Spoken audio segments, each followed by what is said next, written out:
Hi, this is Geek and I'm Dan. Welcome back to the workshop. This week I am working on a little bit of, I guess, tidying equipment. I don't know what category to put this in. I am a very fortunate man. I have a pool table in my dining room, and we recently did some redecorating, and as part of redecorating I realised that I had like a blue chalk line along the wall from where we kept just leaning cues up against the wall. So I figured it was definitely time to create a proper place for them to be, and to that end I had this idea that I wanted one of those like points which they latch in. Now obviously there are many things very easily and very cheaply available to do exactly that. Did I buy any of those? No. What I wanted to do was make like a little latching thing. So I prototyped something on the 3D printer, and let me bring you in for a closer look. He says, so this is my very rough first prototype of what I had in mind, which is a bunch of interlocking fingers that the cue would simply pull out of, and when it pushes back in they would re-interlock. So this is using nails for pivots. This was pretty good. It's very easy to prototype with 3D printing. However, one thing I realized about this is that whilst each individual piece of this was kind of very, I could understand how to make this in another way, this whole back piece that I designed was very 3D printery in that it's quite easy to just create any old random shape or in CAD and have the 3D printer make that. But then there's the question of like, could I actually make that shape any other way? Not really. So I sort of thought a bit more about how to turn this prototype design into something that was a little bit more kind of manufacturable through other means.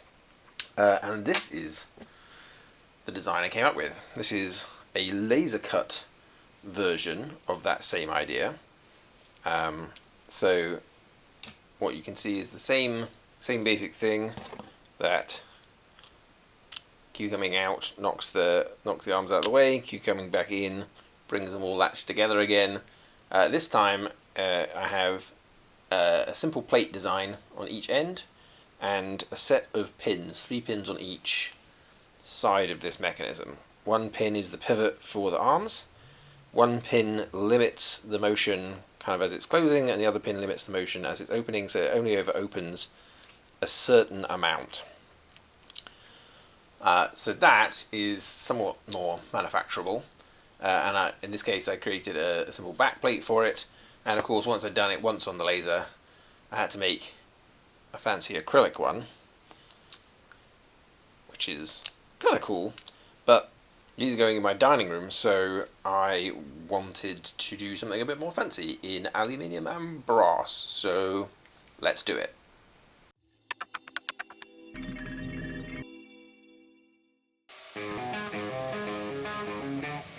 Oh, check out that home cast drive belt, still absolutely rocking it on the bandsaw as I cut up an old aluminium bracket, came with the DRO, just to get the rough sizes of the 2 end pieces. First thing, just to get one edge kind of machined flat on each piece, so that I can then put that edge down against the parallels and machine everything to the same size on both pieces.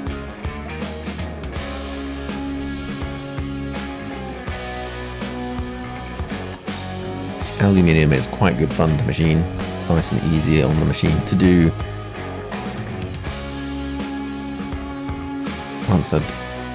Oh, look at that, yeah, just truing up the ends to both sides.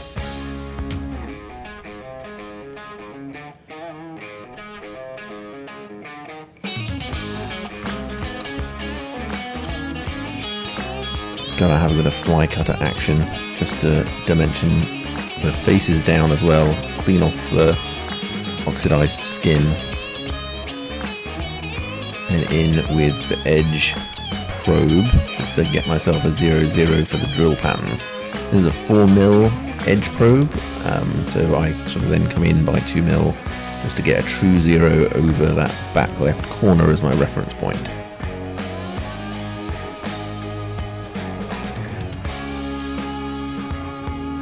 All of the holes are going to be 3mm, so I just used a 3mm center tapping or center drill.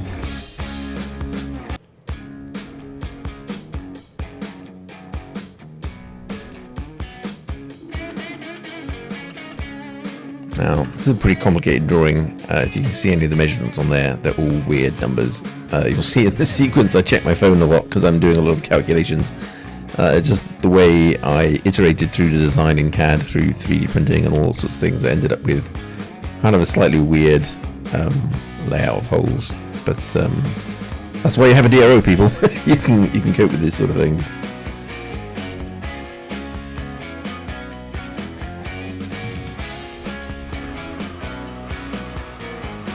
Now the last job on this sequence was just to cut the big recess in the middle. I decided to just go for it with a 12mm end mill and just hog it all out in one go because, again, aluminium, so you can take some pretty meaty cuts without too much drama.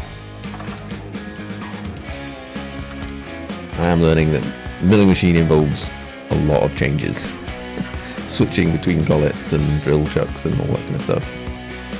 This is why big machines have like pneumatic changes, so you don't have to keep faffing around with a spanner.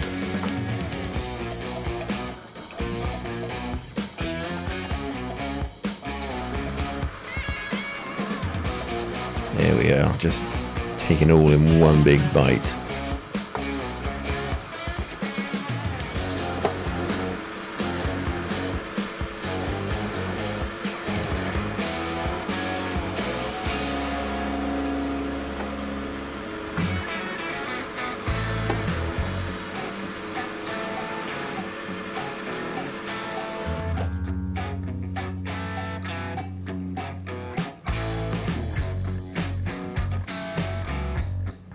And there you go, 2 identical end bracket pieces. Looking good, looking sharp. Now over to the lathe. Much as with Aluminium Brass is pretty fun to machine. It's quite undemanding. It's pretty possible to get quite a nice surface finish without even really trying. Now I'm sure I'm not doing a particularly great job here, but even with my inadequate capabilities, it comes out looking real nice.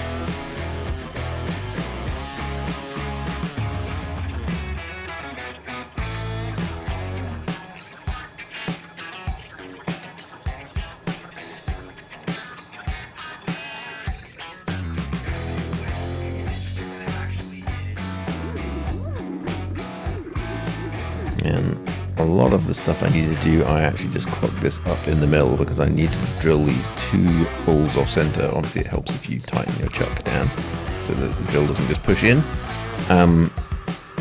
So yeah, I needed to drill these 2 holes either side right close to the edge. And so I then drilled out and reamed the center hole kind of on the mill rather than the lathe, just because it seemed sensible to do it at this point. Working up through the sizes and up to the boring bar to try and get the outside ring kind of diameter, thickness. Not quite sure what the term would be. I wanted that ring to be a specific amount left. Went back to the lathe to part these off, and I did this in this sequence where I kind of notched out all of the positions, then came back with a chamfering tool. I figured this would be the easiest place to chamfer the outside edge of everything before coming back in with the parting tool to actually part off.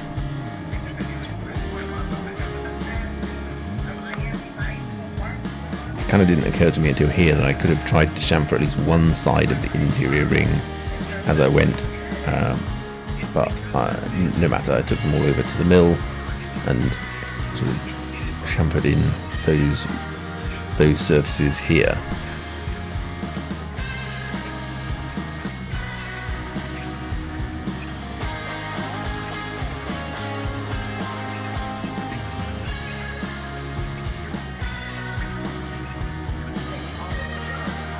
with all those kind of set up, I could use some 3mm drill bits to just realign them and hold them in the vise, so that I could come in with the slitting saw to cut them in half.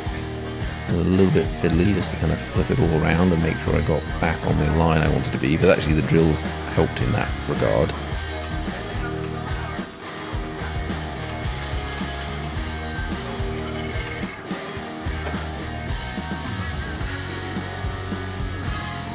And there we go. I now have all of my little half moon shape fingers, at least predominantly done.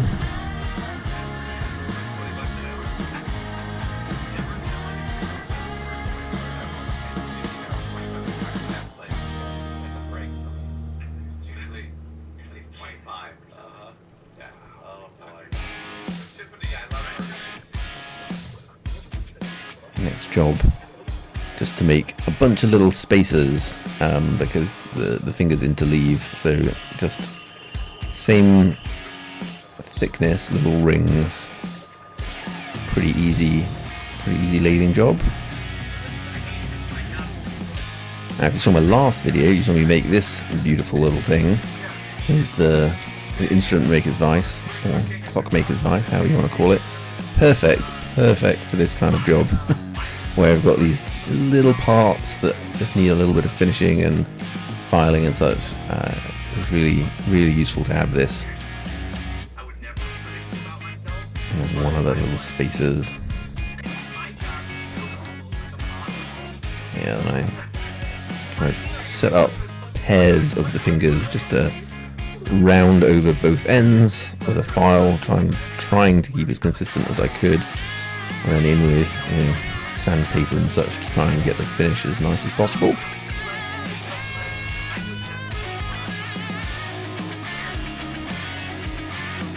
Looking good. Finally onto the pins. So I want to talk about the setup I created to get these to length. So obviously you just saw me snip a chunk off, and I spent a while trying to figure out how I was going to machine these down to a consistent length for all the pins I needed. And this is what I came up with. So here we've got two V-blocks in the vise with, there's like a wide diameter brass bar you can't see here, but it's clamped, the moving jaw of the vise is clamping them in against the V-block as an end stop. So I could put the rod in up against the end stop and use the clamping for the V-block to just hold the little rod in place, and just machine a flat end, which you basically get rid of where you kind of end up with a squidged bit where you've used the cutter to clip it off the larger rod. Then over to the drill press just to quickly deburr that end and put a little chamfer on with a file just to get that looking good. Then I could bring it back, and on the first one I measured the length of it at this point, and I set that length as the X position on the DRO so that I knew exactly where I was at, reference to that end stop. Then I could just bring the length down to 25mm, which was my target, by just milling that end.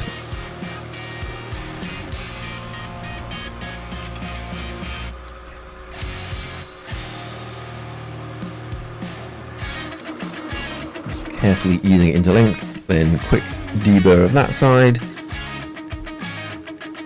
Check that I hit pretty close to what I wanted. Boom. And yeah, rinse, repeat that a bunch of times, and presto. A lot of little pins, all of the same length with nice finished ends. Then it was just a bunch of finish sanding all these parts. The faces of each of those fingers was a little bit rough and needed some dialing in, a lot of chamfering of all the drill holes, and then setting it all up on the pins, ready for kind of last assembly. So I was really happy with the press fit of all of these pins into these holes. They needed to be tapped in place, but they were going nowhere. Didn't need any glue. Beautiful. Could not have hoped for a better fit. Then over to my big vice as a poor man's arbor press just to squeeze all of that together.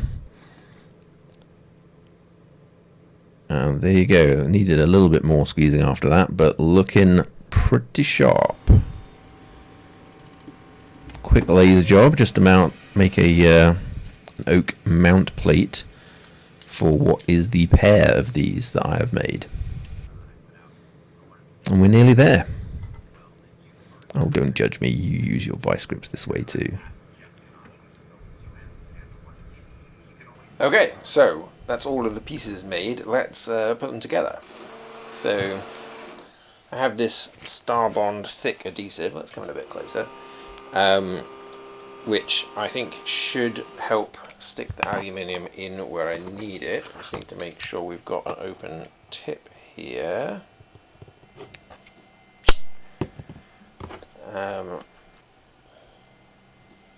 figured I'd go with the thick on this because it's more of a gap fill, and the bottom of these engraved recesses is a little uneven, so just get plenty in there.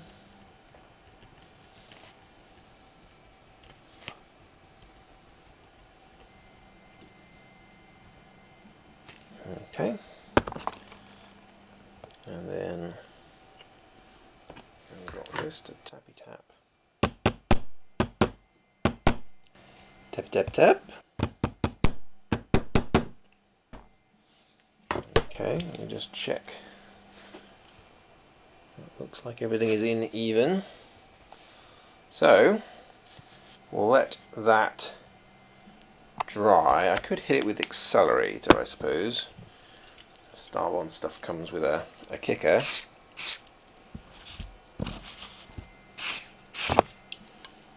See how that does the business.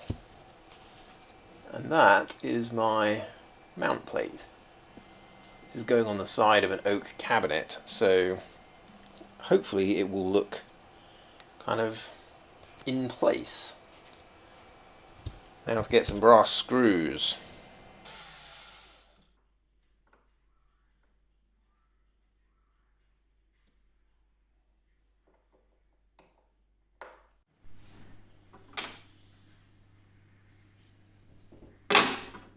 I hope you enjoyed that. I certainly enjoyed the process of learning how to make some of those pieces and kind of figuring out how to make them with the mill and the lathe and such. It was a really interesting exercise, and I'm very happy with how it came out. So, thanks for watching. See you next time. I'm off to go play a game of pool.